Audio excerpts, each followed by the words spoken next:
The Clarion-Clipperton Zone, or CCZ, looks like an underwater desert. It stretches across 1.7 million square miles of the Pacific. It's bigger than India, almost 2 miles down. Cold, dark, pressure that would crush any living organism. Or so we thought. In 1968, a Soviet submarine carrying nuclear missiles sank in the Pacific. The Soviets couldn't find it. The US government wanted that sub. The CIA launched Project Azorian to locate the sub. They needed a cover story. Deep sea mining fit perfectly.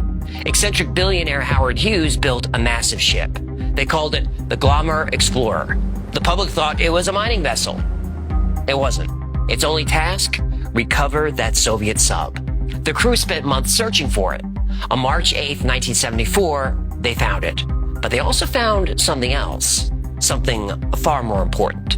The seabed was covered with strange metal-rich rocks called polymetallic nodules, each one about the size of a softball. To maintain cover, they actually studied the nodules. They weren't expecting to find anything unusual. That's when a simple recovery mission became a scientific breakthrough. These aren't ordinary rocks. They're ancient. A single nodule takes millions of years to form. Some are older than the oldest forests on Earth, older than the dinosaurs. They've been sitting on the ocean floor for millions of years, silently generating electricity. Each nodule generates about a volt, not much on its own. But they don't exist alone. They form vast fields, billions of nodules clustered together, connected through seawater, like batteries wired in series. Their power multiplies. The CCZ has about 21 billion tons of nodules. This could generate about 20 megawatts, enough to power a small city. Unlimited clean energy. Fast forward to 2022. Marine biologist Andrew Sweetman was studying seafloor ecosystems. His sensors detected oxygen where none should exist. Not just trace amounts, the levels tripled in just 2 days. His team confirmed the nodules generated electricity, strong enough to split water molecules, to produce oxygen in total darkness. The scientific community was shocked. The Pentagon wasn't. The CIA kept their research classified for decades. And the reason was simple. These metallic rocks have electromagnetic properties useful for weapon systems, for power generation, maybe even gravity manipulation. But there's a bigger mystery.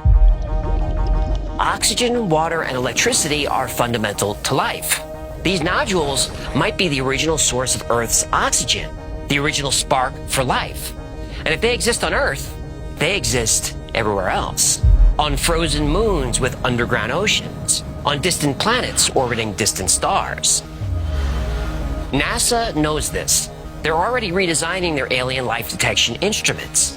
Their next mission to Europa won't just look for microbes. It will look for electric rocks, for dark oxygen produced without sunlight on a moon hundreds of millions of miles from Earth.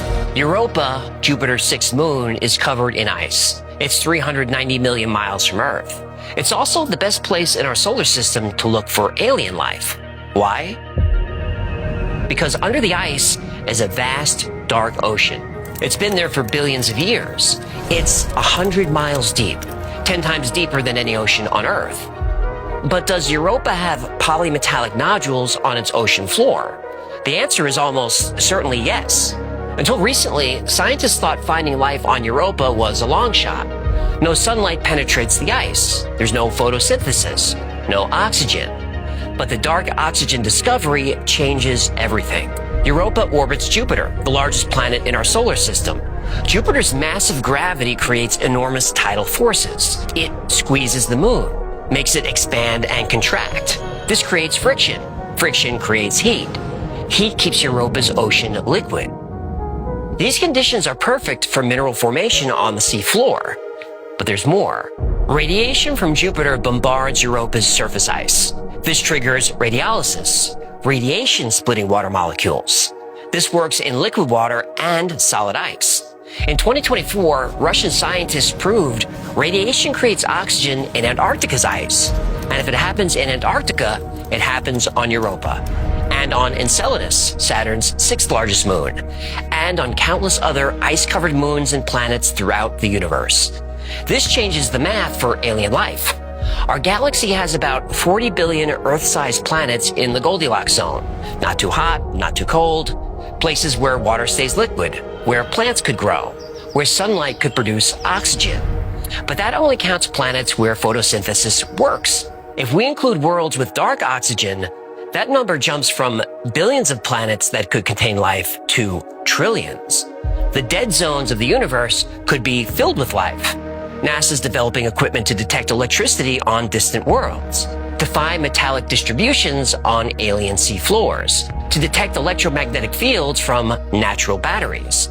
The James Webb Space Telescope can't see these things directly, but it can analyze atmospheres, detect chemical imbalances that might indicate dark oxygen at work. Polymetallic nodules don't just produce electricity. They split water.